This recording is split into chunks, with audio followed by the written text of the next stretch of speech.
We all know the fantastic story of Wrexham, where Rob McElhenney and Ryan Reynolds have brought the club from the National League of England. They come in the playoffs in the first season, they've won the league the second season, and this season they've got promotion from League 2 up to League 1, and this rebuild does not end until we win the Premier League with Rob McElhenney, Ryan Reynolds and Wrexham. So grab yourself some popcorn and welcome to Wrexham. The squad here at Wrexham is very, very good. There is some fantastic players that are certainly too good for League 2, just like superstar Paul Mullin, Cam Elliott-Lee, Ollie Palmer up top, Jurgen McConnell in defence. James McLean is down in League 2. He is 35, but still a very big player. Thomas O'Connor, George Evans, and Andy Cannon, Jack Murray, Stephen Fletcher, and also the Wrexham boy, Jordan Davies as well. The squad is very, very strong. Way too strong for League 2, where, to be honest, without doing any transfers or anything, the league predicts us in League 1 to come in 9th place without us doing any transfer business. So, of course,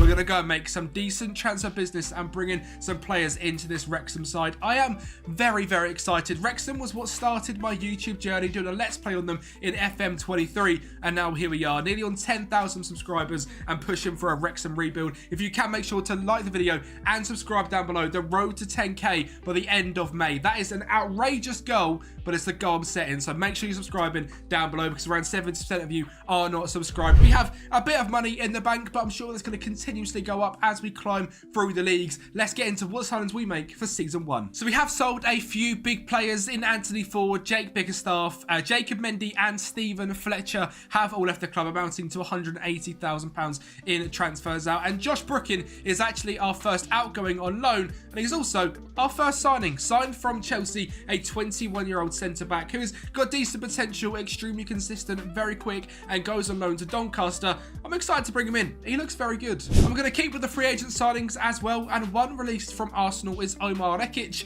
a Tunisian centre-back who likes big matches, is extremely consistent, either-footed as well, and has got decent championship potential. I think this guy can actually get to Premier League level, so he could be a player in this team for a very long time. As could Jonathan Bond. He might be 31 years of age, but he's been released from LA Galaxy. He has had a hell of a lot of experience over in America and a decent amount in England as well, and he's now coming to Wrexham. He is a good championship player, and we're in League 1, so you might have an absolutely fantastic goalkeeper on our hands. And also a legend's son, Jake Rooney, comes into the club. Now, I've never seen Jake before. I didn't even know he was on the game. He's consistent. He's 6'3". He's quite a good centre-back as well, with 14 heading, 12 marking, 11 tackling, decent determination, and great jump and reach. I'm excited to get the legend of Waz's son into Wrexham. I'm very excited to also bring in Lee Hyun-ju from Bayern Munich. He was a signing a few seasons ago that has come in. He has fantastic agility, dribbling, first touch, and determination, and is a little bit of an upgrade on Elliott-Lee, or a rotation option at least. He is just 21 years of age compared to Lee being 28, so hopefully they can rotate that position a hell of a lot. He looks absolutely fantastic and cost us just £245,000. He was in the second tier of Germany last season, 3 goals, 2 assists, and a 6.82. Lee Hyun-ju looks brilliant.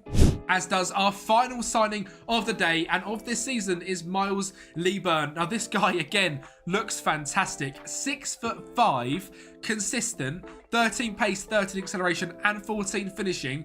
Just 20 years of age. A few seasons ago at Charlton, scored 12 goals in 35 games in League 1. I'm hoping he can replicate that form for us here at Wrexham while being in League 1. And he's obviously going to partner the man, the myth, the legend, Paul Mullin up front. Elliott-Lee is our starting cam, with James McLean and Todd Kane as the 2 fullbacks. George Evans and Thomas O'Connor in DM. Jake Rooney, Omar Rekic and Jurgen O'Connell as the defenders, with Jonathan Bond in goal. There is a lot of players here that you will know from the Welcome to Wrexham saves, like Aaron Hayden is here, Jordan Tunnicliffe is here, Jordan Davies is here as well. He's a little bit of a legend. Ollie Palmer and Jack Murray as our backup strikers is incredibly strong. We're using a 5-back system that I've sort of developed into because, to be honest, I think that's what Wrexham play in real life, and I'd like to try and keep a very similar system for most of this rebuild, and as we get better as a squad, eventually transition into maybe a narrow formation and a 4-2-3-1. The goal is to win the Premier League, so we are a long way off, and while the money of Rob Reynolds and Ryan McElhenney is great in League 1 and League 2, when you get to Premier League and you're up against, sheikhs of UAE, and, there was Sheikh Jassim potentially getting Manchester United, we're up against actual states. the money isn't so much. So this is going to be very, very difficult. We are predicted to come in 7th in League One. How are we going to perform?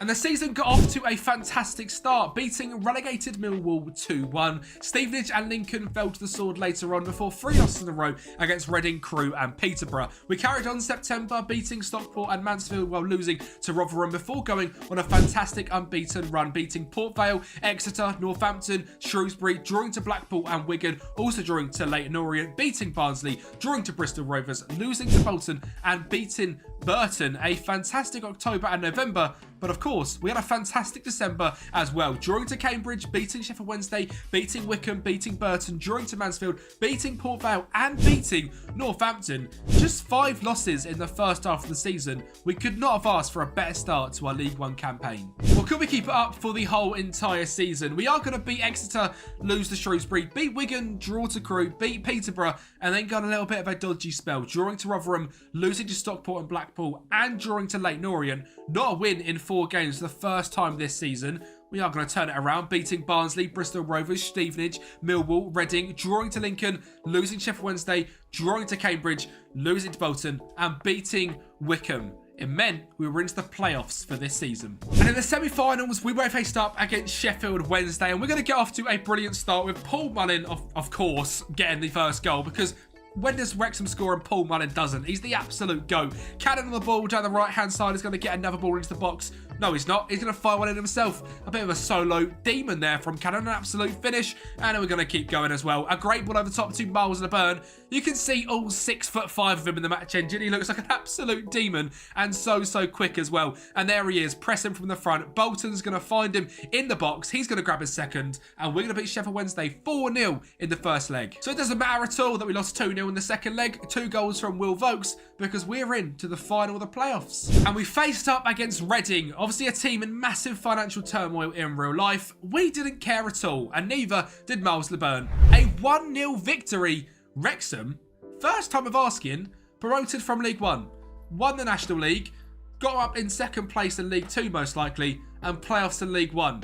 Is this too quick of a rise? I think we might come to a point in the Championship where we get a little bit stoned next season, because we are up and we also came 6th. We were clear of 7th and we were on 86 points, which is a very good total.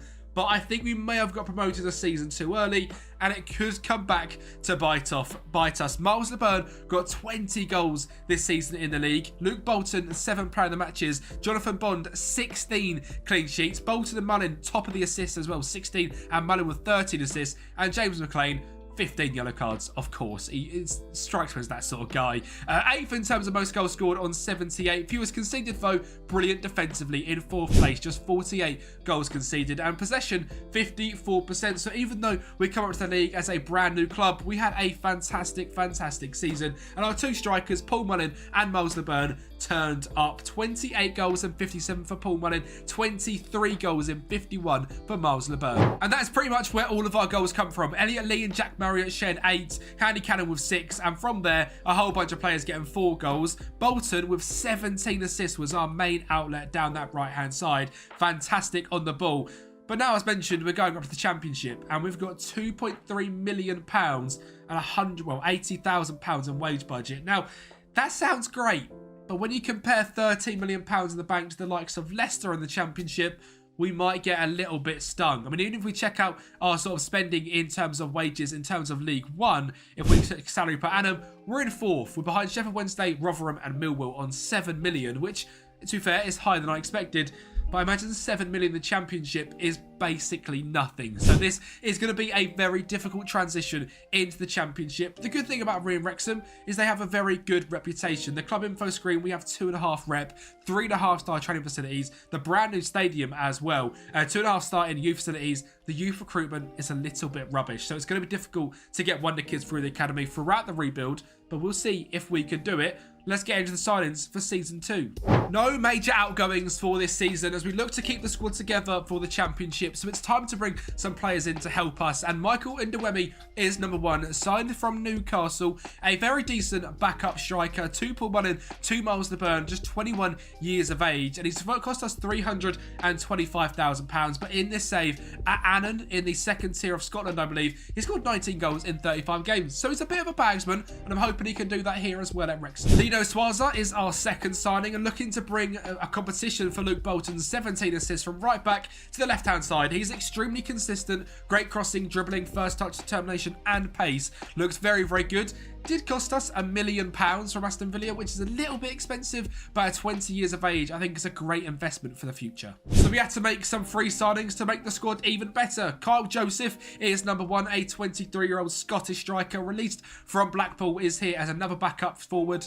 Thierry Katsukunia has come in from Aston Villa on a free transfer as well, a decent backup centre-back. And Eddie Beach comes in from Chelsea, again, a new free agent signing. He is Welsh, released from Chelsea, extremely consistent, always quite a good young goalkeeper to bring in, and a very decent backup as well. There was one more signing for a fee of $180,000, and it's the Liberian international of Samson Dway. This guy is consistent. He doesn't like big matches, but in terms of his stats, great heading, marking and tackling, and outrageous speed. 6'1". I've never seen him in my life. I quite like to make some weird and wacky signings in these rebuilds and on my channel. So Samson Dway comes in and he comes straight in to the starting team as well. Jonathan Bond in goal, Jake Rooney, Rekic, Dway as our back three, Bolton and Lino Swaza as our two wing backs of O'Connor and Evans in DM, Lee Hyun-ju in cam with Miles LeBurn and Paul Mullin up front. The backups, Eddie Beach, Max Cleworth, Connell, Tunnicliffe, Todd Kane, Andy Cannon, Jordan Davies, James McLean, Elliot Lee, Kyle Joseph, Michael Ndewemi. A very strong Wrexham side, but the Championship is a completely different beast. We are predicted rock bottom, 200 to 1.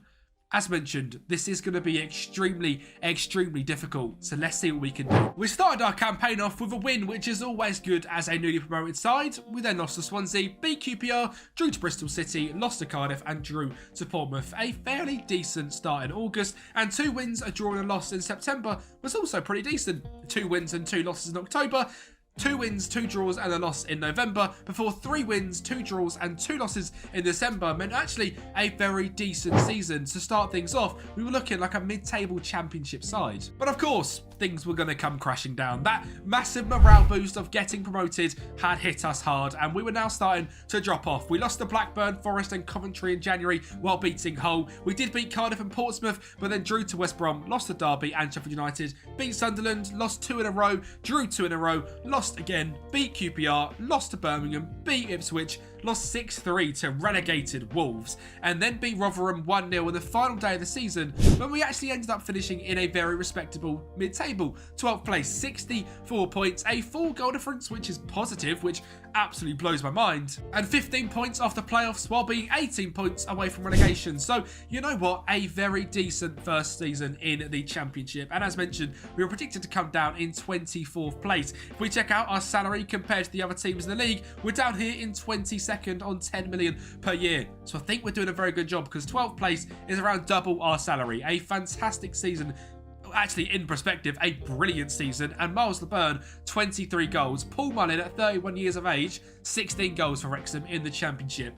We're going to make Paul Mullin a Premier League winner, ladies and gentlemen. I am determined. Before that man retires, we lift the Premier League. Kyle Joseph, 8 and 5 as a great backup striker. Lee Hyun-jun took the starting cam role this season with 6 goals and 7 assists. Luke Bolton, 11 assists on that right-hand side. And Lino Swaza, just 2. We didn't bring too many assists to the left-hand flank. Money in the bank, things are looking good. 20 million in overall balance, but in terms of our transfer value, absolutely no money and absolutely no wage budget. So we're looking to progress the side with an aging team and try and somehow make things better. This could, as I mentioned, come back to bite us. Well, because we had absolutely no money, we made only one signing all summer. Brendan Wiredu from Fleetwood comes in on a free contract. We literally are so strapped for cash, it's ridiculous, and hopefully Brendan can help. He's consistent, he likes big matches, he's determined, he's got great natural fitness, a true meaning of the word as a ratty box-to-box defensive midfielder. And he comes into the first team next to O'Connor, but there is pretty much no change. We are looking to build on some foundation that Wrexham have and try and do better. I mean, we've got no money. There is no money to spend. We are over our wage budget. There's money in the bank, but Rob and Ryan are like, nah, look, you know what? You've gone far enough. You lot sort yourself out. We'll be here in the background. 23rd, we are predicted. Hopefully we can stay up. Well, that's a fantastic start to our league campaign, isn't it? Beating Ipswich, losing to Derby, Burnley, drawing to Coventry, losing to Preston, and beating Bristol City. August, absolute stinker. September, fairly average, a win, a draw, and 2 losses. October, 3 wins, 2 losses, and a draw. And November, a win, 2 losses, and a draw. Things are not looking good. However, December was where things started to pick up, and that Wrexham magic come back. 2 draws in a row against Stoke and Luton, and beating Wolves when we just picked off 2 of the biggest Premier League sides in the table. We lost to Cardiff, beat Swansea, drew to Leicester, beat Sheffield Wednesday. Meaning against the Welsh teams, we got battered by Cardiff, but we beat Swansea. Huzzah! We beat West Brom, beat Plymouth, beat Preston, lost to Rotherham, lost to Bristol City and Sunderland before beating Hull and Watford, and then lost to Sheffield United, which is to be expected. We lost to Blackburn, smashed QPR 6-2, drew to Derby, beat Ipswich, beat Coventry, drew to Burnley, beat Stoke, beat Middlesbrough, and lost to Luton before losing to Wolves on the final day of the season. Somehow, after that run of form, we snuck into the playoffs. And when I show you the league table, you'll understand how. A great chip there from Paul Mullin gets us 1-0 up against Sheffield United. There is no shot we should even have a chance. You just saw us lose 4-1 to them. Well, Carl Joseph makes us 2-0 up in 29 minutes. We are absolutely cooking here at the racecourse. Bolton down the right-hand side. He's got a great ball in the box. Paul Mullin grabs a second. You know what? Paul Mullin's sitting there like, I want a championship playoff semi-final hat-trick. Lee Hyun-jun finds one behind, and Paul Mullin is maybe the greatest striker on FM. Same as our time last time in the playoffs. We lose 3-1, but we win 5-3 on aggregate, and Paul Mullin scores again. We're in the final of the championship playoffs. The biggest game of our history. And when I can't quite believe it, because 3 seasons in, it's Wrexham versus Rotherham to get promoted to the Premier League. This sounds like League One. Mullin scores from the spot in 75 minutes, and 88 minutes in, Swaza finds Weirdo, our only signing, the difference he makes. He scores, and Wrexham are promoted to the Premier League. We've won the Championship playoff finals against Rotherham. And look at this league table. The Championship is mental. If we just didn't win 3 games, we'd be down in 17th with Plymouth. But because we're on 69 points, not 60, we get promoted to the Premier League. I've got no idea how this has happened. This is way too early. We are going to get absolutely battered next year and probably end up back in the Championship. Bristol City and Wolves level on points on 85, and Sheffield United 4 points away. Lost 4-0 in the first leg of the playoffs. That is unforgivable. Rotherham with us as well. I can't believe it was a Wrexham versus Rotherham playoff final to get into the Premier League. I've never seen Rotherham in the Premier League. I've never seen Wrexham either. Paul Mullin, well, he's going to be a Premier League player. 27 goals and 8 assists. Carl Joseph, the free signing, 21 goals and 8 assists. Lee Hyun-jun, 200,000, remember, 11 goals and 11 assists, now worth 15 million. Miles LeBurn, a fantastic backup striker this season, 9 and 4. Lino Swaza, bringing it to the left-hand side. Carl Bolton, just 9 assists. Lino, 16. I don't know how this has happened. We have absolutely cooked this season. Obviously, when you get promoted to the Premier League, you get quite a lot of money. £33 million in transfer budget, £200,000 in wage budget. Wrexham are Premier League. I mean, just look at this graph, for example. Rob and Ryan come in, 21-22, second place. They win League One, promoted in League Two, promoted in League One, stay in the Championship and win promotion. There was the story of Luton, done it in 10 years. We're here at Wrexham, we've done it in 5 seasons from the Championship to the Premier League. Can we go from the National League to the Premier League winners within 10 years? It's possible. We've got 5 seasons to do it. And that's really easily done. So we'll have to get into our transfers then. Our first season in the Premier League.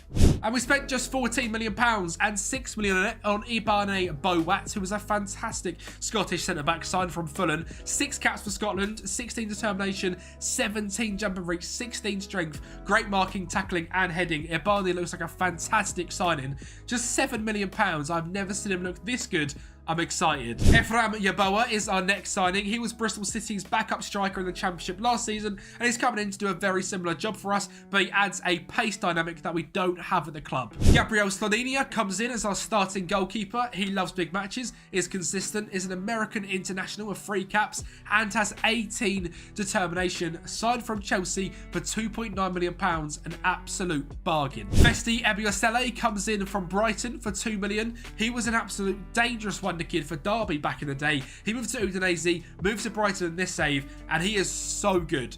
19 pace, 18 acceleration, 5'11" as well, while being consistent with 14 dribbling and 11 crossing. This guy is an unbelievable attacking right back. We're bringing in another legend's son. This time it's Daniel Maldini, released from Sunderland, where he scored 17 goals in 91 caps. He comes in as our brand new cam to rotate with Korean Lee Hyun-ju, as Elliot Lee is now 33, I believe, and has left the club. He is extremely consistent and looks brilliant. Yassine Ayari is our next free agent signing from Brighton. He has been released and again has some brilliant potential. And finally is Luke Chambers, signed from, I believe, Liverpool, where he has now been released from. He looks very, very good. Again, very quick, great crossing, great dribbling. Comes in as a backup left back to Lido Swaza. And that's all the signings. And again, no outgoings, as we are trying to keep this squad together.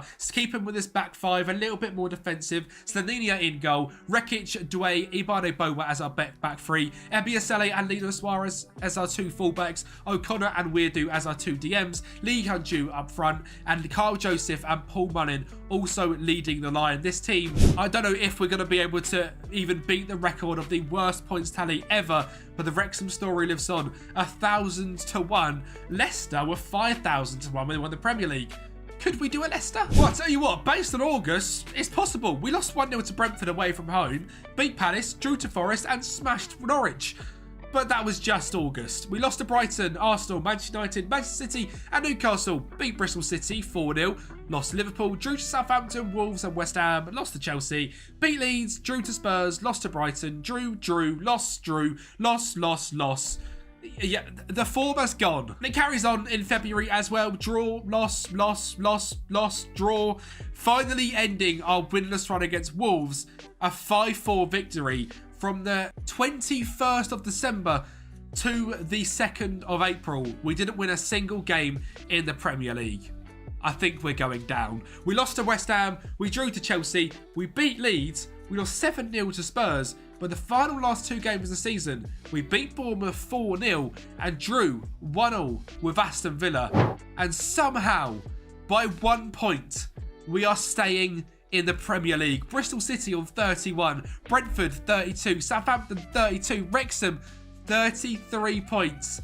Somehow stay in the Premier League.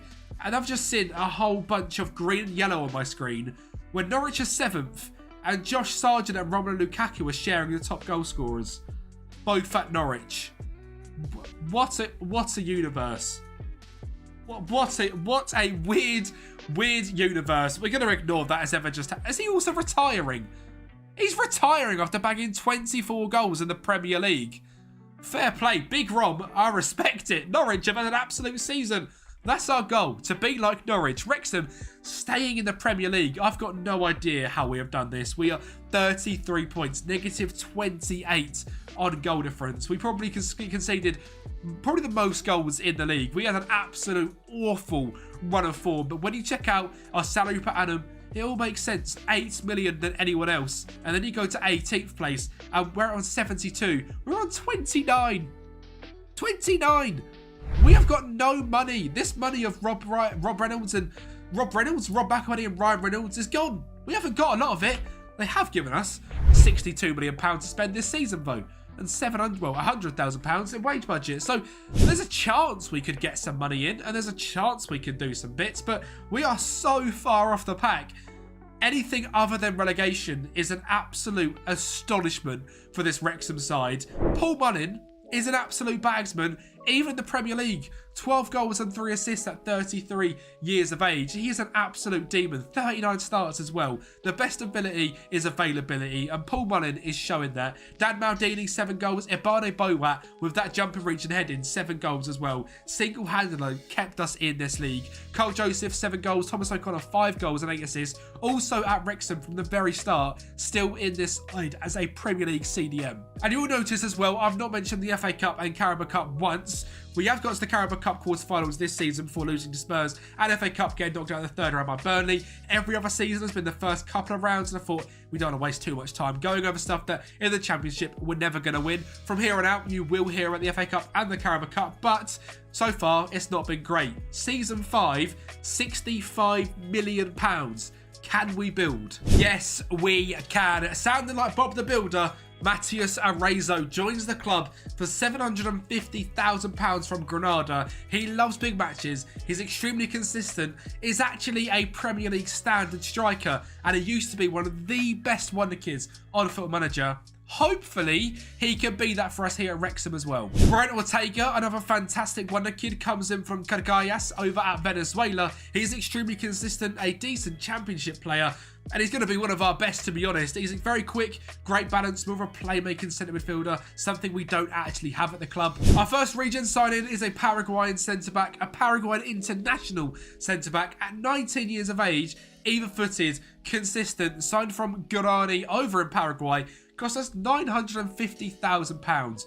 Already a value of $34 million. He's consistent and he looks absolutely brilliant. Nathaniel Adeji comes in up next, a consistent 25-year-old Ghanaian centre-back signed from Hammarby for just £2.4 million. The free agent signing of Vanderland, signed from Palmeiras, is also fantastic. He's consistent, likes big matches, and is just a bog-standard wonder kid left-back on this year's FM. Before getting into the big boys, Sky Vink is number 1. Consistent, likes big matches, 22 years of age, 16 flair, 16 heading, fantastic pace, finishing and composure. Finally, we've spent a bit of money, £10.5 million after scoring 19 goals for Young Ajax in the second tier of Dutch football. I think he's going to be our superstar. As is Jack Hinshelwood, the Brighton wonder kid who Football Manager themselves have called one of the best wonder kids on the game, comes into the club. Consistent, likes big matches, a value of £28 million. We've signed him for 13.5 after having 11 games last season in the Premier League for Brighton. He comes in as our superstar CDM. Consistent, likes big matches, already a decent Premier League player, just 23 years of age. I hope we can turn Jack into a superstar. But if I can't, maybe you guys can over on Patreon. A massive thank you to the legends coming down the screen right now who do support over on Patreon. If you want to pick this Wrexham save up from the end or from any point, please let me know over on Patreon. £5 a month, you can get access to the rebuild files, and it helps support me out massively as well. A massive thank you to anyone that can go over there and support. It literally helps make my dreams come true of making content, and you can get your next FM24 save as well. And when the tactic has changed for the first time, Slaninia comes in goal, but a back four this time with Ebiasele and Lino Suarez, both as wing backs on attack, while Adelj, Boa and Dway make a little defensive trio with a DM on defend and 2 ball playing defenders. Jack Hinshelwood and Ortega sit just in front as 2 defensive centre midfielders, with Lee Hyun-ju, Arezzo and Sky Vink making the front line. Paul Mullin is still here, as is Carl Joseph. Daniel Maldini is our backup cam. Vanderland, O'Connor, Ayari, Luke Bolton, Chambers, Hager and Rekic make up our backups, with Eddie Beach as well. We aren't very strong. We know we've got lots of gaps, but the Wrexham spirit, can it keep us in the league again? Well, if it can, we're going to have a big old turn in form in the second half of the season, because we had a very bad start. We lost to Everton, beat Leeds, lost to Villa, Brighton, Chelsea, beat Palace, drew to West Ham, and then lost 6 in a row against United, Liverpool, Arsenal, Spurs, Newcastle and Norwich. To be fair, 6 teams which are all finishing in the top half last season. But we did have that turn in form, beating Blackburn, Wolves, Nottingham Forest, losing to Bournemouth, beating Leicester, drawing to Manchester City and beating Leeds. Things were looking good. We drew to Everton and Aston Villa in January, lost to Brighton, but beat Chelsea and Crystal Palace, drew to West Ham, lost to Manchester United and Arsenal, and carried on that, the big 6 teams we played last time, beating Spurs, losing to Liverpool, losing to Newcastle, and losing again to Norwich, who, by the way, are fantastic. We beat Blackburn, drew to Wolves, beat Forest, lost to Bournemouth, beat Leicester, and lost to Manchester City. I think you can gather we've had a fairly decent season. 14th place on 45 points. A big increase on last season. Minus 20 goal difference, 19 losses, but 13 wins and 6 draws. A big improvement on last year. And again, we were predicted bottom by quite some distance. Norwich have just brought in Adam Eder to be their striker. And yeah, he's also just replaced Lukaku's goals like that. So Norwich are now in the Europa League. So Norwich fans watching this, you don't need to rebuild. Your team were absolutely smashed on FM, and I've never seen you do this well before. My team, United, are down to 11th with a minus 4 goal difference. And Arnie Slot is the manager. Good. Wow. Right. Absolute stinker. Wrexham, however, things are going well. We are 7th on the most goals scored on 56. Nowhere to be seen on goals conceded or in possession. But the switch in tactic helped us out a lot, giving us 2 strikers that could score us some goals. Paul Mullin, 8 goals. Matthias Arezzo, 16. And Skyvig, 5. Daniel Maldini in the cam as well, 12 and 6. 10 assists from Chambers from left back. Can't see who our right back was. Festia Masele with 4, so not too many created down the wings. But certainly a fairly decent season in terms of scoring goals and absolutely smashing it as Wrexham this season. Again, FA Cup and Carabao Cup, I actually can't show you much because we're knocked out in the 3rd round of the FA Cup and 4th round of the Carabao Cup. So I guess we go straight into season 6, where again we had around £40 million to spend, so a brand new striker to partner Matthias Arezzo up front, because Skyving didn't quite fit the bill, is Santiago Munoz. Used to play for Newcastle, was playing for Santos Laguna. I believe this guy has got the same name as a guy from a Newcastle programme back in the day. Let me know in the comments down below. He comes in here as a dangerous striker, extremely consistent, 15 finishing, 15 composure, great pace and determination, fairly determined mentality, and extremely consistent. For Mexico, 5 games, 5 goals. We might have found a demon for just £13 million. Martin Vitek is up next, a Czech centre-back signed from Sparta Prague. He's consistent, already a Premier League quality centre-back, extremely quick, great defensive attributes, and again, a bargain of just £8.5 million. Fred the Red comes in. Yeah, we've signed Fred, released from Fenerbahce on a free agent signing. The game's telling me he's a League 1 quality player. Them stats are, you know, low-level Premier League / high Championship level. I don't know what our scouts are smoking. Extremely consistent, likes big matches, and it's Fred the Red. He's got some passion and he loves the Premier League.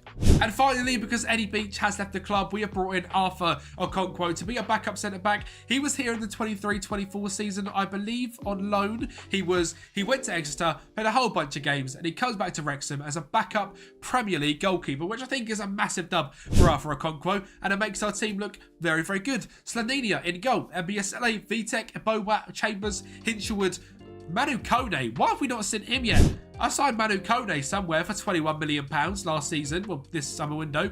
I don't know why that's not come up. Also, I have a fantastic signing. 16 determination, great flair, aggression, bravery, work rate, strength. We know who Manu Kone is. He hasn't really progressed too much. I mean, he's played a lot of games in Bundesliga 2 at Borussia Mönchengladbach, who have been relegated, but £21 million.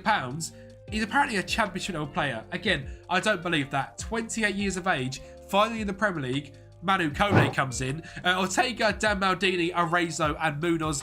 The backups are all the same. Okonkwo, Rekic, Adelji, Hager, Swaza, O'Connor, Weirdu, Fred, Lee Kyun-ju, Paul Mullin and Sky Vink. We missed a signing in Kone. Apologies on that one. Paul Mullin is still here. He is 34 and now a League 1 level striker, which he does look like. But he's still playing in the Premier League, and last season he played 28 games in the Prem. Season before, 38. Paul Mullin's dream of becoming a Premier League player has come right by joining Wrexham in the National League. Who would have thought it? But could he help us for season 6? 3 seasons in a row in the Premier League. It was certainly going to be difficult. We had a great start, beating Southampton and drawing to Brighton, losing 3 in September, but against West Ham, Manchester City and Wolves, and beating Liverpool. And then the form started to pick up. We drew to Norwich, beat Palace, lost to Villa, beat Leeds, drew to Chelsea, drew to United, beat Everton, drew to Arsenal, beat Spurs, lost to Brentford, and then went on 3 games in a row, drawing 0-0 against Bournemouth, Newcastle and Sheffield United. We beat Brighton and Southampton again, and then lost to West Ham. The month of February saw a difficult start against Manchester City and Liverpool before beating Wolves and losing to Norwich, then winning 3 in a row, beating Palace, Aston Villa and Leeds. We lost to Chelsea and United, beat Everton, and then lost 10-1 to Arsenal. Ignore it. I don't know how that happens. It's just one of them games. We lost 1-0 to Spurs. We then lost 1-0 to Brentford. And then finished the season strong, beating Bournemouth, Newcastle and drawing to Sheffield United. And you can imagine that's quite a good season. 54 points, 10th in the Premier League. Just a minus 11 goal difference. 22 points clear of relegation.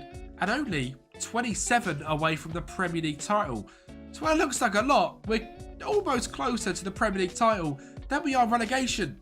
What a squad. We are absolutely fantastic. And I want to point something out. Newcastle are down in 12th place. Should you have a look at the wage structure? Newcastle, number 1, 320 million salary per annum. Us, 20th, 53 million pounds. They're spending 6 times more in wages and have come lower in the Premier League. That's an absolute stinker from Newcastle. In the rest of the cup competitions, again, we've been shocking. 3rd rounded by Brentford in the FA Cup, quarter-final by Brighton in the Carabao Cup. We're not a cup team. We're here to do well in the league. And you know what? I'm very proud of how we're doing. We've found a striking partnership, which is fantastic. Munoz and Arezzo, 18 goals and 16 respectively. Manu Kone, 5 and 2. 12 assists from Luke Chambers as well was fantastic. With Festi getting 6 assists from the right-back position. We do need to try vote and make a next big step and get into Europe. £50 million, £62,000 in wage budget. And when we're actually talking about the Wrexham Money Club, we have a lot. £53 million in the bank, no debt, no transfer debt. Rob and Ryan having a great return of investment, and I'm sure they love Wrexham even more than they do in real life when they're in the Premier League. Let's see if season 7 we can make history. First of all, our first sale for some actual decent money for the first time in this whole rebuild is Lee Hyun-ju going back to Pohang where he started his career for £4.7 million. That's a great piece of business from us for 224k. Comes up to us with the Premier League and we sell him for 20 times that amount back to his club where he started his career. What a dub, an absolute story. Thank you, Lee Hyun-ju, a fantastic youngster through the Championship. He is absolutely brilliant. We are going to go make some massive signings. Tommy Doyle, number 1, an extremely consistent player, signed from Blackburn for £28 million. We are throwing some money about. He's extremely consistent. He likes big matches. And overall, a fantastic midfielder. Thomas Scott is number 2. A young 19-year-old left-back signed from Watford, who are in League 1. He's got 17 natural fitness, 19 aggression, great crossing, dribbling and first touch. Also good defensively and is now our new starting left-back. Samuel Illing comes in from Sampdoria for £2.7 million. He's consistent, he loves big matches and he's a wonder kid on this game at the start of things at Juventus. Things haven't quite gone well for him, but maybe Wrexham is where he kickstarts his career. Same for Kamaldeen Sulemana. This guy used to be one of the most sought-after players when he was playing over at Norgesland and at Rennes. Moved to Southampton and things didn't go very well for him when they got relegated from the Premier League. But for us, I think he's going to be great. Consistent, 18 pace, 18 acceleration, 17 flair. Both signings so far have been wingers. And that streak's going to carry on with Shea Lacey. Yes, there's been a change in formation. And yes, Shea Lacey has become a superstar. He's been released from Manchester United, but that's absolutely nothing on him. 17 dribbling, 19 flair, ridiculous pace, consistent, 5'6". This guy's also just signed his first professional contract with Manchester United in real life, and today we're going to make him a Premier League winner, hopefully. As is Jace Fitzgerald, another wonder kid at Manchester United who has been released, and he looks absolutely brilliant. Some fantastic pace on him, and he is going to be a right back for us. Another free signing. Nemanja Markovic is up next, 2.5 million from Partizan. This guy is going to come in as our right winger with 18 dribbling, 17 of the ball, 16 flair, 16 technique, 17 agility, 17 natural fitness. £2.5 million after scoring 22 goals in 32 games last season.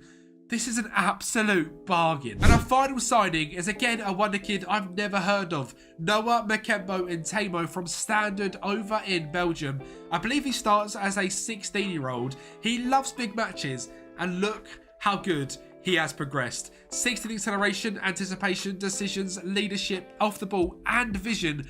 Great composure, determination, dribbling and first touch. And by the end of this rebuild, he's going to be a Belgium international and an absolute superstar. Now, some players did leave us, like Sky Vink leaving to Burnley, Nathaniel Adeji leaving off to Al Ettifaq in Saudi, Yassine Ayari over to Mainz in Germany, and Lino Suarza has gone to Torino after being replaced this season. And while we've talked about being replaced, we've changed the tactic. We're going to the 4-2-3-1, the trusty formation, which always absolutely smashes it. Slaninia in goal, Ebiasele, Vitek, Boat, Scott as our back four, Jack Hinchelwood and Manu Kone in DM, with Markovic, Maldini, Illing and Munoz up top. The backups as well: Okonkwo, Fitzgerald, Dway, Hager, Chambers, Doyle, Weirdu, Suleimana, Ntembo, Lacey and Arezo. We've got a very, very good squad, and it's almost come out of nowhere. We're now predicted 16th, 500 to 1, way clear of the relegated 3. And I think we can make a push for Europe this season. Now, I just want to touch on something very quickly, is that last season, Spurs won the Premier League on 79 points. I want you to keep that in your mind. Because, well, this season, we're going to absolutely smash that points tally. We beat Newcastle, lost to City, beat Everton 3-1, and Sunderland 5-0 to kick off August. We lost to Arsenal, lost to Spurs, but beat Liverpool 4-1, showing we're a very good side. And then we went on what I can only describe as one of the best runs in football history. We beat Nottingham Forest 4-0, Wolves 3-1, Leeds 3-2, Norwich 3-0, drew to Brighton, Middlesbrough and Chelsea, and then just kept on winning. We beat Villa, Bournemouth, Southampton, United, West Ham, City, Newcastle, Everton, Sunderland, Liverpool, Spurs, Arsenal, Forest, Wolves, Leeds, Norwich, Brighton, Middlesbrough, Aston Villa, Chelsea, Bournemouth and Southampton. What is that run of form? From the 7th of December to the 3rd of May. Now, I'm going to say the tactic is very, very good. An absolutely fantastic tactic. But that run of form, I've never seen in a tactic test, let alone a rebuild where we're using 16th predicted Wrexham in the Premier League. And going into this game against Manchester United, if we won, we were Premier League champions.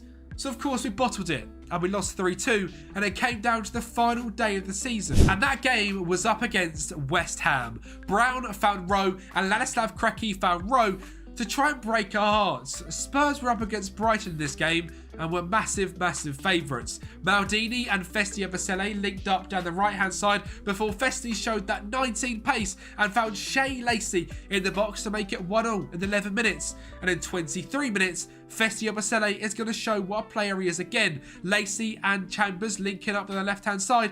He makes it 2-1. And that's the final goal of this game. And Wrexham, yes, Wrexham in Season 7 are Premier League winners. I cannot believe this has happened. This was not in the script, and within 10 seasons, Wrexham have gone from National League to the Premier League, but winning the Premier League, making Lucan's record look rubbish. Up the Wrexham, up the Ryan Reynolds, and up the Rob McElhenney. Wrexham are Premier League champions, and the best thing about it is I actually played that game myself to wrap up the season. I wanted to try and win it, and we did win it, which was fantastic. I brought on Paul Mullin and Thomas O'Connor. And what makes it even more poetic is that is Paul Mullin's last ever game in football. He joined Wrexham in 2021, and in 10 seasons has gone from the National League to a Premier League winner with Wrexham. That is a story of the ages.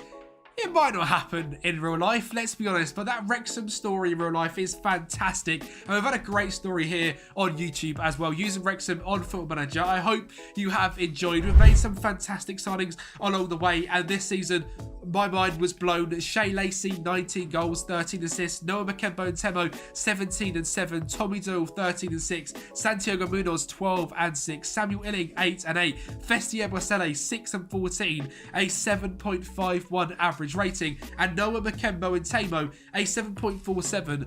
5 caps for Belgium. Is an absolute superstar. As mentioned, if you guys do want to pick the save up on Patreon, you're more than welcome to.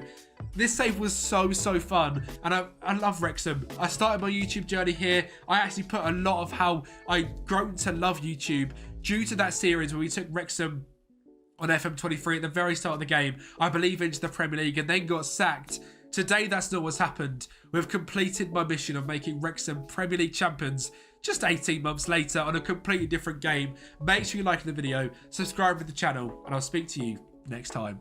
Birmingham City broke the League One transfer record, signing wonder kid Jake Stansfield for over £10 million, which is absolutely mental in the third tier of England. So today, I'm carrying it on and going absolutely mental. We are signing wonder kids only. We are spending a ridiculous amount of money until Birmingham win the Champions League. The team they've got in League One is quite simply unfair. Ethan Laird is a fantastic young right back with a few injury issues, but as a right back, unbelievable. Jake Stansfield is crazy good for this level. They've got some great wonder kids of their own as well, like George Hall in Cam, who looks very well rounded and looks like he could grow into a superstar. They've also got one of the most experienced lower league strikers in the world, Alfie May. Now, I don't know if he's going to be very good in FM. He doesn't look like he's going to be crazy, but hopefully this guy can lead us to glory. And overall, just a crazy strong team. And I've got something to say that two of these players are going to be in the squad at the very end of the rebuild. Get it down below in the comments. Which two are they going to be? If you get one right, I'll give your comment a little pin, or a like and a love heart and a love heart as well. Lots of love hearts going on. Make sure you are commenting down below who you think is going to be in this squad out of the starting 11. One is going to be in this first team, I believe, and one is going to be on the bench. Crazy scenes. The fact we've gone from all the way to League One to Champions League winners with some of these players. Now, of course, this first season, I'll be absolutely livid if we don't win League One. We should be. They're sitting 4th, I think, in real life. 3 wins and a draw from the first 4 games. I'd like to think we can pretty much go unbeaten on Football Manager. Well, would you believe it? We've won a trophy that's not League One. It's not the FA Cup or Carabao Cup either. It is the Bristol Street Motors Trophy, or the Papa John's Trophy, as we all know and love it to be. We won this game 3-0 against Stockport, who are currently sitting 2nd in League One in real life. A pretty easy victory. And of course, Super Jay Stansfield getting on the score sheet to lift our first trophy. And the second came quite quickly as well. We did win League One on over 100 points, 101 to be exact. 46 games played, 30 wins, 11 draws and 5 losses. A positive 60 goal difference.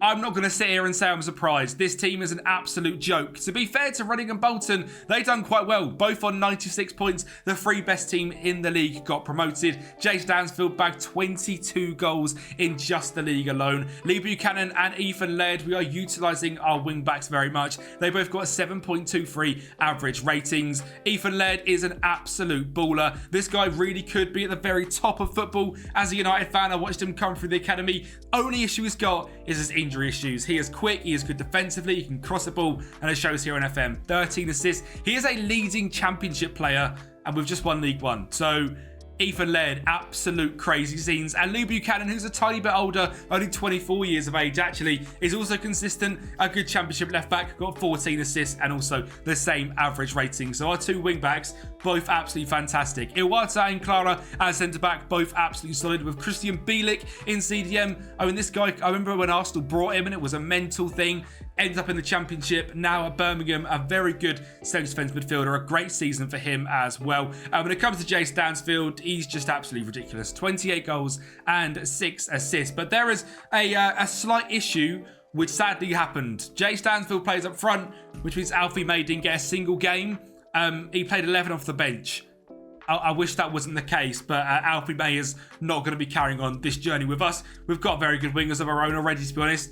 Scott Wright is a Scottish right winger, absolute superstar, 8 goals and 10 assists and a 6.96. And Keshi Anderson, who seems like he's been around for absolute ever, is 30 years of age now, to be fair to him. 6 goals, 6 assists, also a very good season. And our young man in the cam role, George Hall, 18 goals, 9 assists, progressing very, very nicely. Just 20 years of age, already a £16 million guide value, is absolutely crazy. And there is also a wonder kid as well, which was not in the first team, but did get a few minutes this season and absolutely dominated in the Under-21's football, is Romel Donovan. 36 goals and 16 assists in 52 games. That is a goal contribution every single game on a 7.87. Obviously, just for Under-21s. He is a leading League One cam. He's going to be in the first team, and hopefully we can develop him. I think we could. His technicals are very bad, though. So we'll see if we can grow them. But if you guys are doing a Birmingham save, this guy is fantastic. He is wanted by 14 clubs. We might cash in on him. I don't think we will, though. But George Hall is certainly the starting cam. and is miles better. We have got a decent transfer kitty and a lot of wage budget to sign. We are only signing under 23s. We are only doing that because otherwise this rebuild will be way too easy. So under 23s only, and of course we're going to spend loads of money because, I mean, Tom Brady's in charge somewhere, and I'm sure he's a stakeholder, and he's got loads of money. So we spent £10 million overall, not just on one player, on 4 this time. Number 1 is young right back from Watford, Ryan Edwards. This guy looks like a great backup to even led if he does get injured. We've got someone that is quick, is young, can cross the ball, exactly what we want. Signing 2 is from Hull. It's Xavier Simmons. This guy comes through the Chelsea Academy and is absolutely fantastic. Great teamwork, great physical stats as well, and a centre defence midfielder who's 6 foot tall and loves big matches. Our third signing is a backup striker because Alfie May is leaving the club. It's Ivan Azon from Zaragoza. Great physical stats, good finishing and composure as they little link up with 15 determination while being consistent and liking big matches. And our final signing is Liam Morrison from QPR. He went to Bayern Munich when he was very, very young, ended up going to QPR this season in real life, and we've poached him for just £700,000. A good Sky Bet Championship defender. Our defence is absolutely crazy, so we didn't need anyone really that good because Dion Sanderson, Liam Morrison, Bielik, Clara, I mean, it is mental the quality we have got. We're going with Peacock Farrell in goal, Ethan Laird, Bielik, Clara, Buchanan, Paik Siang Ho, Xavier Simmons, Jay Stansfield, George Hall, Hansen, and Azon up front. Trying to get Stansfield out wide. Is it going to happen? I don't know. With them signings, we are predicted to come in 12th place in the league as a newly promoted side. Is pretty crazy. We are 20-1. We are facing up against Bournemouth, Forest, and Ipswich, who have been relegated from the Premier League. Can we make a charge for the playoffs? We did have some massive results this season, beating Norwich 5-2 away from home and 4-1 at home as well. It's safe to say the Canaries were our absolute whipping boys. Well, in fact, it was just East Anglia as a whole because we went away to Ipswich and also battered them 3-1. But sadly, both of them were the ones laughing as Ipswich come second to get promoted and Norwich go promoted via the playoffs on 88 points, while we come 8th on 72. I don't quite understand how that happens. We bag 9 goals past Norwich in 2 games, but they only lose 10 all season with a 28 goal difference. And Ipswich, we batter 3-1 away from home, and they come second. I don't understand it. The wonderful algorithm of Football Manager. Forest win the league on 101, but overall, a very impressive season for us. 72 points, more wins than losses, is exactly what we're looking for in our first season. We were predicted in 12th, went down to 16th as we got through the season, but overall, a pretty successful second season, the rebuild. And to be honest, Jay Stansfield's ruined everything. He's too good. He is literally stopping our new signing Ivan Azon from getting on the pitch. 19 goals and 3 assists. Emil Hansen as well, who we've not touched on yet. 14 goals, 11 assists. Scott Wright, 10 goals, 9 assists. William Paul Williamson, 8 goals and 3 assists from 15 starts from DM is also crazy. And our centre-backs also went off. George Hall struggled a little bit getting into the championship this season. 6 goals and 5 assists in 43 games. But I'm sure he will get there. And Romel Donovan, he hardly played, but was available for the under-21s and was fairly decent when he did play as well. So it's good to see him in the first team and growing around George Hall as well. A fairly successful-ish second season. This season's going to be difficult though. We've spent too much money. We've got a minus 100,000 wage budget and we need to sell. So we sold Christopher Clara for £22 million to Bristol City. Lyndon Dykes finally left the club and went and joined Oviedo. He's hardly been around, to be honest. We got £1 million for him, and as someone that also likes QPR, I couldn't wait to see the back of him. We sold Scott Wright to Derby for £8.5 million as a 28-year-old winger. I think that's a great sale. Tomoki Iwata, also at 29 years of age, leaves the club to join Vissel Kobe for £7 million. And our final decent sale is Mark Leonard, who has left the club to go to Portsmouth for £1.8 million.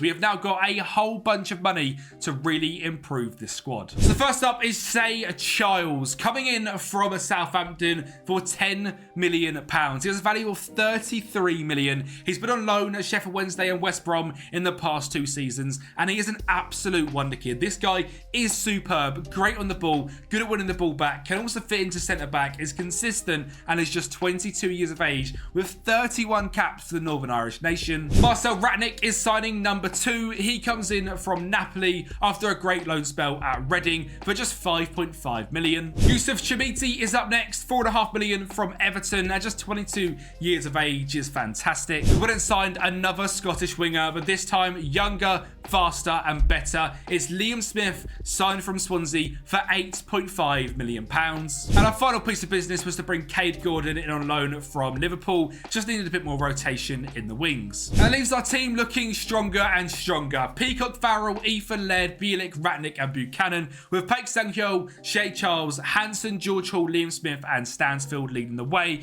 We are looking to become championship victors. We are predicted to come 16th. We know that is not where we're going to finish, because we're going to finish 9th again. And I'm going to be very disappointed. I feel like we progressed massively this season and the team just didn't quite do what we wanted it to do. 70 points, 2 seasons in the championship. But what I will say is a much younger and a growing squad. I think part of our issue is the fact that we're trying to make Jay Stansfield a winger.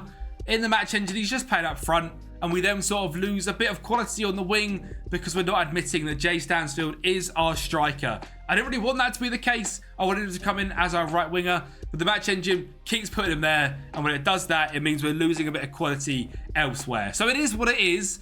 The second season of the Championship, 9th again, shocking in the FA Cup, shocking in the Carabao Cup. The good thing is we did fix a lot of financial issues in that last season, to the point where we have now got quite a nice transfer kitty in the Championship of £8.5 million, and it looks like there's not a lot of debt on the club either. If we do check out debt and loans, literally just £2.5 million in transfer debt. We're going to run that up at some point because we're going to go mental when it comes to signings in this rebuild. If you do want to get yourself your hands on this Birmingham save or any rebuilds we've done in the past, join up to the Patreon. The link is just down below. I'm also running a 3 giveaway copy of Football Manager. 3 copies of Football Manager 2025, that is. I'm giving away to you guys that are over on Patreon. It is Patreon exclusive. If you sign up now, you'll be in it for October's draw. I'm also giving away another 3 or 4 copies in November as well. So if you want to get yourself a chance at a free copy of FM25, or maybe a £5 a month copy of FM25 for the first month anyway, and you can cancel it if you want to, that is all linked down below. Patreon is the place to be for all your free files from Kempi. Let's get involved to the next season, season 4. We need to do a lot better. And well, we really have made Norwich a rival. They have poached our star right back Ethan Laird, and when they come in for him, he did not decline. £61,000 a week, we can't quite offer that. We did get £15 million, which is great, but we need to replace him. So welcome in free agent signing Calvin Ramsey, signed from Liverpool. A carbon copy of Ethan Laird, 23 years of age, great going forward, great determination, great crossing, a little bit injury prone. We couldn't have got a more similar player if we tried. We did make another free agent signing as well of Yassi Nayari coming in from Brighton. His contract ran out. I think he's an unbelievable player in real life. For some reason, Football Manager, he's not quite got that ability. We're going to try to harness that in this rebuild. But don't worry, because we didn't only sign free agents, we also spent a hell of a lot of money. Number 1, Michael Olagikpe comes in from Brentford. This guy looks fantastic. Great speed, great crossing, great dribbling, consistent as well. £9 million.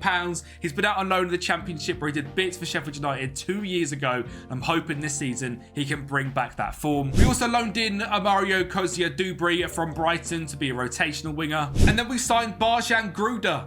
I don't know how, but £1.7 million is all it took to sign him away from Brighton. He joined them from Mainz for, I think, about £20 million in the summer window in real life.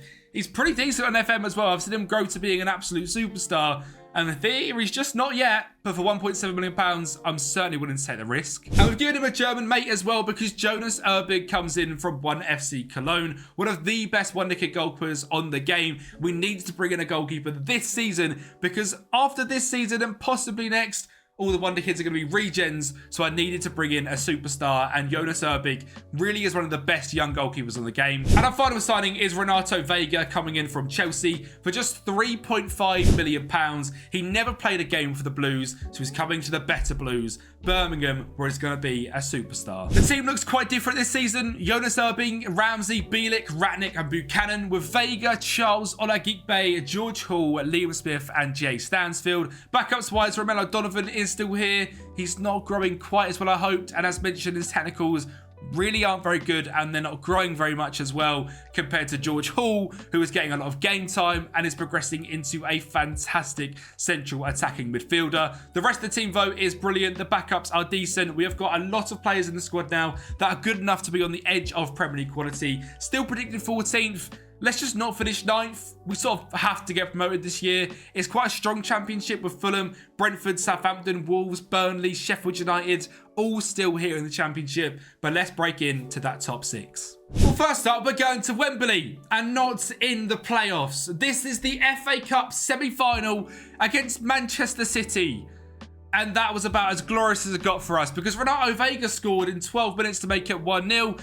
But that just angered probably the best team in the world as Haaland scored and then Foden scored to make it 2-1. And they just ran away with this game. But what an unbelievable story that in the Championship, we got all the way to the semis of the FA Cup. Simply unbelievable. I'm absolutely buzzing, and it bodes well that surely we had a fantastic championship season. Well, we did just about get promoted. 82 points, level with Fulham, 1 point better than Brentford, 2 points better than Southampton, and only 4 points away dropping out of the playoffs. Doesn't matter, it's enough. And we're promoted in 2nd place, up with Wolves and Southampton. A pretty fantastic season this year, and a lot of players stood out. Jay Stansfield again seems to get 19 goals every season. George Hall took a massive step up. That first season in the Championship, he got 5 goals. This season, 18. He's progressed very nicely. And well, it was also a lone player which massively improved us, and Mario Kozia-Dubry. They say don't fall in love with lone players. It's difficult when they get 29 goal contributions in 47 games. This guy is lights out good, and we're going to try and bring him back for the Premier League season. He is just still 23 years of age. Renato Vega was fantastic, 10 goals, 2 assists. Barjan Gruda for £1.7 million, 18 goal contributions, brilliant. Michael Aglipe, 14 goal contributions. Shea Charles is great in DM as well. Christian Bielik's good. Chimiti's a good backup. Liam Smith still here as well. 8 assists for Calvin Ramsey. Decent, not quite Ethan Laird numbers, but I'm sure he'll get there. And Lou Buchanan also being solid on the left-hand side of things as well. Time to move on, though, to our Premier League campaign. £35 million in transfer budget, lots of wage budget. Finances are in the mud.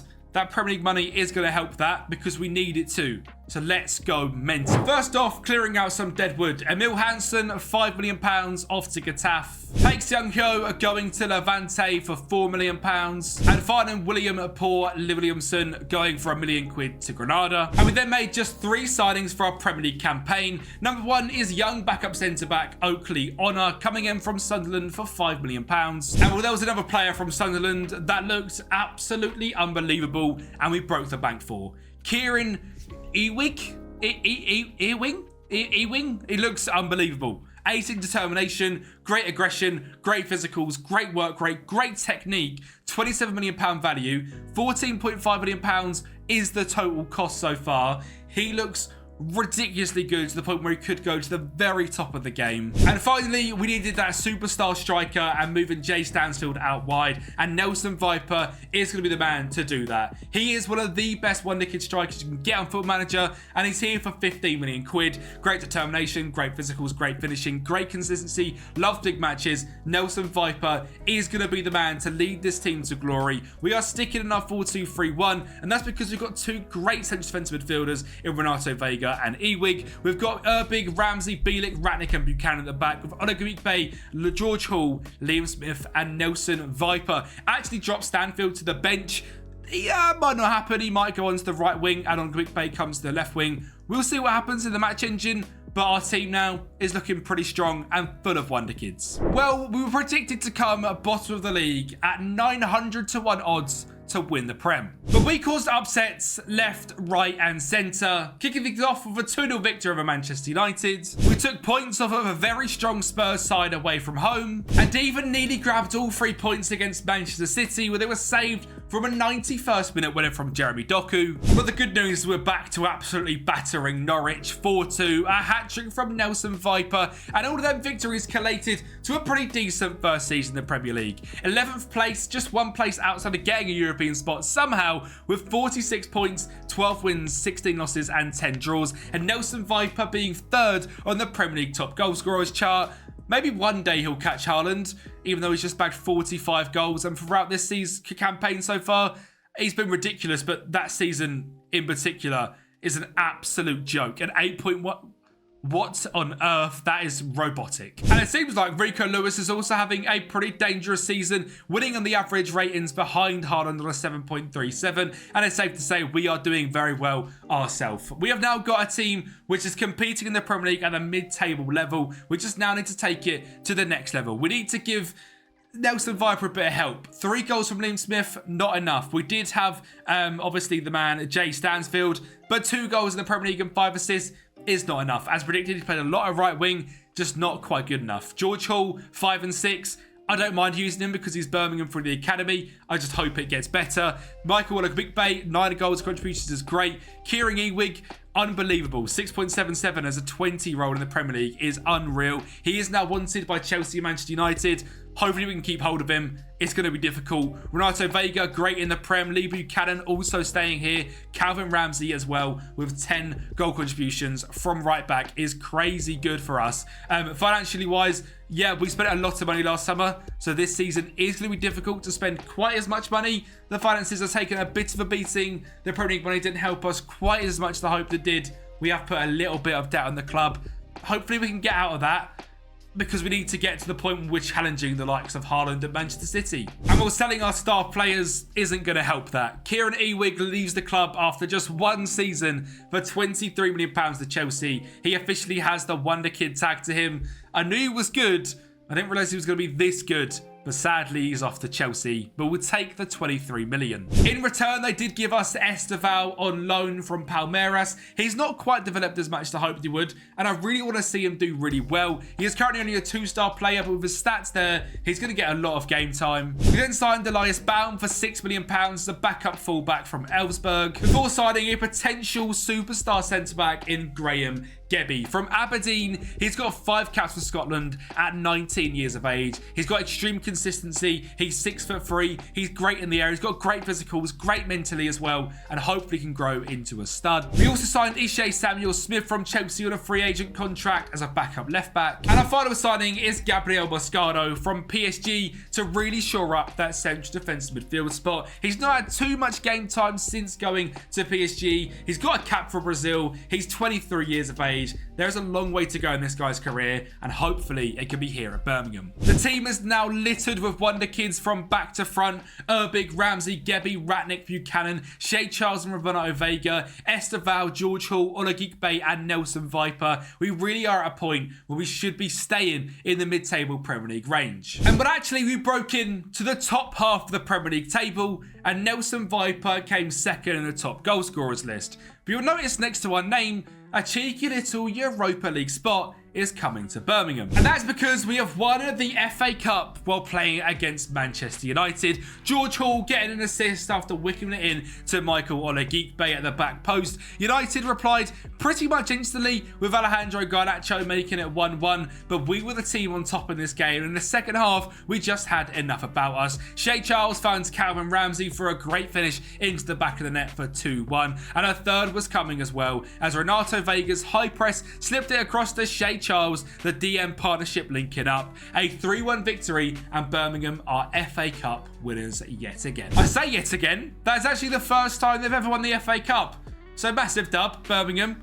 First ever FA Cup has come from your boy Kempi. And that wraps up a very successful season number 6. The team is looking good. We are stronger than ever, and our Wonder Kids are really progressing. Financially, we are recovered massively. £75 million transfer budget, a whole bunch in the wage budget, and 60 million quid in the bank, with next season being our first in European football. And while there was only one man I wanted to bring back this season, Kieran Ewig is back. He played 4 games for Chelsea after they spent £23 million on him. We've brought him back home, right? We've got lots of money. I've loaned him in, and if we do somehow have a good season, we can buy him for double what we sold him for Chelsea for just 2 seasons ago. It sounds ridiculous, but he's a fantastic young DM. We've seen he's got the Wonder Kid tag. His potential really is off the charts, and I want him at the club, and I want him to lead us to Champions League glory. And well, because that was just a loan deal, it left us lots of money to spend out elsewhere. So £46 million, we bring in one of the most exciting young players in real life, Mickey Moore from Spurs. To be his rotational option on the wing is David Woods from Northern Ireland, 20 years of age, signed from Swansea. This guy looks outrageous. Great physical stats, great mentals with 16 finishing. Are we seeing the next George Best? This guy's also got the Wonder Kid tag. And finally, it's Alan Arbando, signed from Brighton for just £6.5 million. His career has not gone as it normally does on FM. He is not as good as I expect him to be. £6.5 million is an absolute bargain though, and hopefully he can progress. Well, the team is still looking very strong, and we still have them 2 players in the starting 11 from the start of the video. George Hall in Cam is going nowhere. He is absolutely fantastic. He has progressed into such a well-rounded Cam and really is a superstar. While Lee Buchanan has surprised me a whole bunch. Absolutely incredible. Stayed here from day one and is consistently a superstar left back. We've now got Woods, Olagikbe, Viper, who is still crazy good, with Buchanan, Ratnick, Gebbie, Ramsey and Erbig in goal. Hopefully this team is going to be good enough to compete in the Europa League. Maybe not win it, but compete in it, and maybe somehow we can get back in a European competition for the next season. Well, it seems like we're one of the best teams in the Europa League, because we've just absolutely smashed it. 7 wins, 1 loss from 8 games, and we're flying straight into the round of 16. We faced up against SK Rapid and won 5-3 on aggregate, and it's also cool to see Jay Stansfield still knocking about, grabbing 2 late winners. In the quarterfinals, we were facing up against Liverpool, and it was going to be a very difficult task to get past them. But we do have a very special central defensive midfielder in Kieran Ewig, who gets off to a fantastic start in just 5 minutes. The only issue is Liverpool have Victor Osimhen, and he's also quite good. He scores in just 9 minutes. 10 minutes later, we are back on the charge. It drops to Kieran again. He finds David Woods, and maybe he is the second coming of George Best. What a finish. 2-1. We are in the lead. But that is not all for this game. In fact, this tie is one of the most mental ties in European history. Viper puts us 3-1 up before Liverpool bounce back. Still in the first half, by the way, with another goal from Victor Osimhen to make it 3-2. We are going to make it 4-2. Ewig and Ishe Samuel-Smith finds Olagikbe. Ewig again on the ball. How's a brace for our DM? This guy is so good. It's 4-2. But guess who else is quite good? Victor Osimhen for 4-3 in the first leg. Away from home though, we won in the 5th. I can't believe I'm saying that. More on the right wing. 5-3. What on earth has just happened? One of the most ridiculous European ties I've ever seen. And well, the second leg is going to be just as ridiculous, I promise you now. I don't know what happens when we face up against Liverpool. Mad things happen. Darwin Núñez scores to make it them just 1 goal behind. They're going to score again, so we are drawing 5-5, I believe, on aggregate as things stand. But we're going to have an absolute regeneration and score 3 goals with no reply. Number 1 from Nelson Viper. Number 2, a very similar goal, but this time from Gebbie in the box. The Scottish centre-back has been simply fantastic. And the third after George Hall finds a ball into the box for Calvin Ramsey, who finds Olagikbe. That is 3 in a row. But guess what? It's not over. Liverpool come back at us. Eric Garcia, Arda Güler, McAllister, Darwin Núñez. Yeah, another goal. It's currently 8-6 on aggregate, and Osimhen scores to make it 8-7 on aggregate.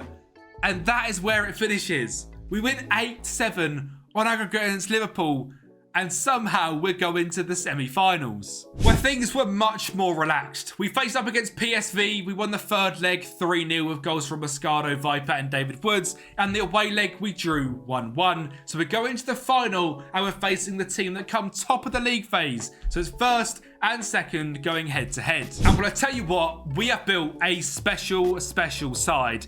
We do get a bit lucky. It's just 4 minutes in. It classes an own goal as Chan Bosgadans hits off his head after a ridiculous shot from Shea Charles. but we also just went on to dominate them. A ridiculous ball there from Ewig to find Viper for 2-0. For Buchanan whips it into the backstick for Kempi to make it 3, and Birmingham lift the European trophy. It's the Europa League. We didn't have quite as good of a season this season in the Premier League, coming 11th. We obviously qualified for the Champions League for winning the Europa League, and to be honest, playing an extra 16 to 18 games, I think it's fair to say that's a pretty decent season, given the fact we're only signing wonder kids, the rotation isn't there, we haven't got the experience, and we've still managed to come mid-table 3 seasons in a row now in the Premier League, and next year is the Champions League. So more money to spend, more improvements we made to this team, and I genuinely think we probably could make no more signings and we'd get there anyway, because David Woods is unbelievable. He is such a good pickup for just £8 million. Unbelievable pace, unbelievable finishing, great leadership. 21 years of age is amazing. I mean, Nelson Viper just scored 40 goals. If you've never used him before and you're new to FM, with it being free on Epic Games, well, it was free on Epic Games last week, surely you've used him by now. If you haven't, use him. He's fantastic. Jay Stansfield still smashing it. 12 goals, 2 assists. Kieran Ewig, 10 goals, 10 assists. 22 years of age. I couldn't care less. He's joining the club. I would mud the club. I would give Chelsea the rights to own Birmingham to the fact that we could have Kieran Ewig. And if you haven't seen the video, we actually built 2 Chelsea teams at once. That is one of the last videos released on the channel, where I built Chelsea A and B. So they quite literally brought 2 clubs. It's Todd Bowley's dream. Go and watch it. It's fantastic. After this though, because you need to see how this video ends. We've got a bit of money to spend, but Kieran Ewig has to come in. We're getting to the point though where challenging for a Champions League is coming up thick and fast. And well, there you go. £43 million. Kieran is back as a Birmingham midfielder, and it feels good. He's not just on loan anymore. I feel like we've been a little bit mugged off. We paid £15.7 million for that loan spell, which is absolutely crazy. Overall, we spent, what is that, 58 million plus the 20 plus the 15. We spent about 80 million quid on this geezer, but he's absolutely fantastic, and I'm a massive fan. Kieran Ewig, you saw some of the goals he scores, you see how good he is defensively. Unreal. And but I thought he was good enough to be Jesus himself, but it isn't, so we've signed Jesus himself. Coming in from Sporting Gijon, of course, it's Jesus, a great attacking left back. It's going to be a great rotation option with Lee Buchanan. Great physicals, good crossing, also great defensively, which is quite rare to find a wing back just this good. And well, because we're getting to the point where we are absolutely sending everything to win the Champions League, I've got a little bit mental of installments inside Faruk Tomic. He's a Montenegrin centre back coming in from Napoli. We spent about 70 million, it was 55 million pounds on him. It could go up to 60. I gave him like 10 million pounds up front. The rest of them, the never money. Look, he's brilliant, and we needed a great centre-back. And finally, it's another cam to come in and rotate with George Hall. It's Nikolaj Steinlin from Denmark. This guy is unbelievable. Great physicals, great dribbling, great technique, great vision, great flair. Unbelievable scenes. If you want to know how I scout these players, I released a video on the weekend where I show you guys all my scouting methods, whether it's free agents, we've signed a lot of them in this video, whether it's wonder kids, again, we've signed all of them pretty much in this video, and if it's money ball signings as well, I show you all 3 scout methods that I used in my videos on the weekend. So if you want to see how we find players like this unbelievable player Nikolaj Steinlin, or David Woods, or Jesus, it is all in the video linked on the channel about scouting. The team is now looking brilliant, still very young, not a lot of experience in there, but I tell you what, it's absolutely beautiful. And we're here in season 8. We are going to lift the 2nd FA Cup in Birmingham's history. And of course, we stopped Spurs from lifting a trophy. They tried by going 1-0 up, but the high press system of Birmingham worked an absolute dream. David Woods pouncing on a defensive mistake, and then went to extra time where we scored 2 goals and absolutely bullied them. Kieran Ewig with an assist into Nelson Viper for 2-1, and a third coming in the 121st minute. Jay Stansfield from an Ratnick to Ewig to Michael Olagikbe, 3-1, a 2nd FA Cup in today's video, and making Birmingham winners again. And but I've really wanted us to win the Premier League as well this season, but we were quite a little bit short, 15 points away from Chelsea, even though Nelson Viper is creeping ever closer to Erling Haaland. Man City, not Chelsea is what I mean. It's just impossible. City's team is an absolute joke, and they've got 87 points. We can't really get near them. When it comes to their tactic, they've got, was that Inzaghi in charge? A 5-back with Haaland and Kleber up front, who, by the way, might be the best striker I've ever seen. I wish we had him, actually. He looks great. I really like him. But, I mean, yeah, it's just impossible to beat them. They're an absolute joke. They're going to win everything. In the Champions League, though, we gave ourselves a very good showing. We come 10th in the league phase, but we are going to go into the knockout playoff round. But again, pretty decent showing. We faced up against RB Salzburg and absolutely smashed them. In the first leg, it was a convincing 3-1 victory away from home, and at home it was just as good. Nelson Viper got us off to a great start, making it 1-0 before new signing Steinlen finds Viper in the middle to make it 2-0, and with just 5 minutes to go we were 6-1 winners overall as Steinlen drives into the middle, fires an absolutely outrageous effort into the top corner and sends Birmingham to the round of 16. When we played Chelsea and lost 1-0 in leg 1 and 1-0 in the second leg as well, meaning our Champions League run ends here. We are in the Champions League for season number 9 and I'm in full send it mode. We've got quite a bit of money.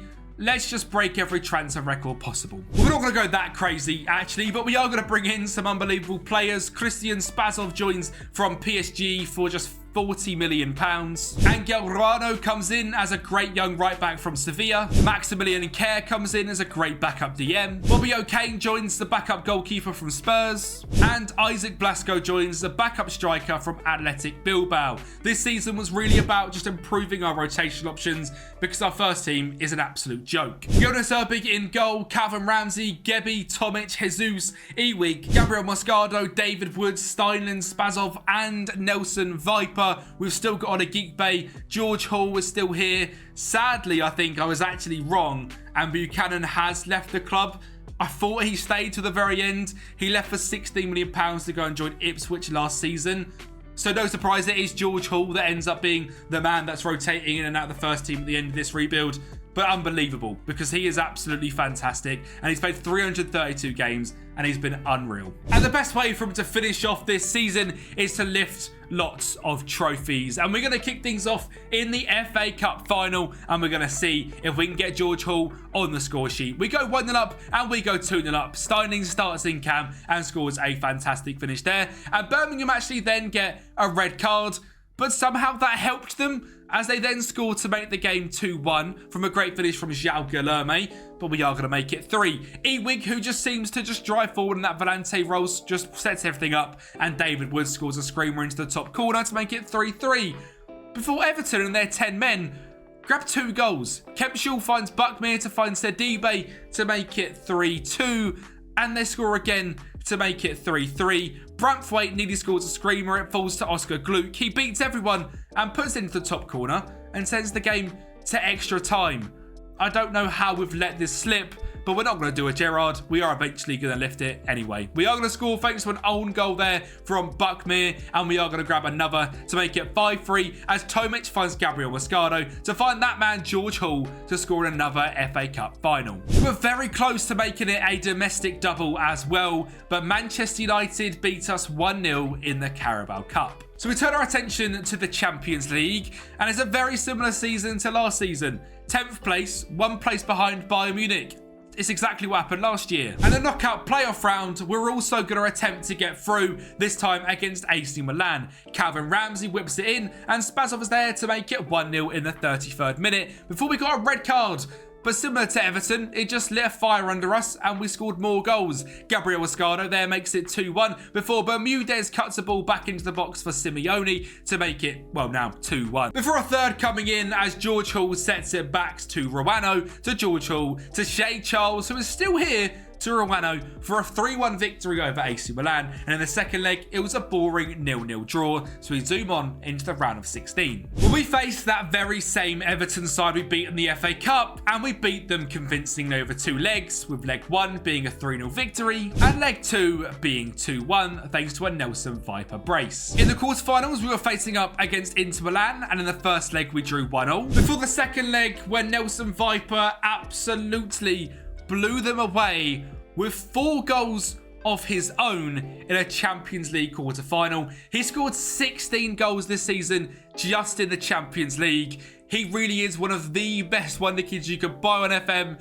and he's got a good friend in him as well in George Hall, who is going to score one of the last kicks of this game to grab a 5th in this one. 4 from Viper, 5-0. We're going to the semi-finals. We are facing Xabi Alonso's Bayern Munich, and they've got quite good over the years, as Gabri Veiga makes it 1-0 in 63 minutes, and we are away from home. So if we can somehow grab a point or a draw here, it'll be fantastic. And Odegikbe makes it possible with 1-1, but Bayer Leverkusen score again, making it 2-1 and leaving this tie with us all to do at St Andrews. And we do get off to a fantastic start, and there's no one else I'd rather it be as well. A ridiculous reverse shot from Kieran Ewig goes in against Kovar before Gabriel Moscardo scores from the spot to make it 2-0, but Bayer Leverkusen score again. Another game finishing 2-1, sending us to the dreaded penalties, which we win 10-9. Absolutely mental. Keepers took penalties. It was crazy. We ended up winning 10-9, and we're going to a Champions League final. And well, the run has been quite nice up until this point. I'm going to say this point. Here's now the final, and we're facing up against Mbappe's Real Madrid, and he scores in just 2 minutes. But we have got some superstars of our own. Kieran Ewig finds a great ball over to Ishe Samuel-Smith to find Nelson Viper in the middle to grab his first of the game. Yes, I mean first, because there's going to be more. He's through on goal again. He scores to make it 2-1. But Real Madrid peg us back. Bellingham, still here, finds Wataiwu to Rafa Marine to Valk with a fantastic finish from 30 yards out, sending the game to extra time. We're in the 121st minute. Nelson Viper heads home and Birmingham lift the Champions League trophy. That was the goal of the rebuild. Birmingham are Champions League winners. Unbelievable scenes. You can see here we held our own against one of the best teams in the world. Nelson Viper starting up front. Mickey Moore, David Woods, Steinland and Cam. Ewig and Moscardo in DM. Samuel Smith, Tomic, Gebi, Ruano and Urbig in goal. An unbelievable run in the Champions League. It was an unbelievable season in all cup competitions. In the league, we just fell off. We come 7th, still qualifying for the Champions League, but giving you guys a challenge on Patreon to go and win the Champions League with this Birmingham side. Unbelievable scenes with Viper scoring 37 and 8, Nicola Steinin scoring 13 and getting 8 assists, with Michael Legikbe getting 12 and 6, and that man from the start, George Hall, playing 62 games this season with 17 goal contributions. Hats off to George Hall, an absolute legend. Thanks so much for watching the video. Make sure you like the video, subscribe to the channel, and I'll speak to you next time.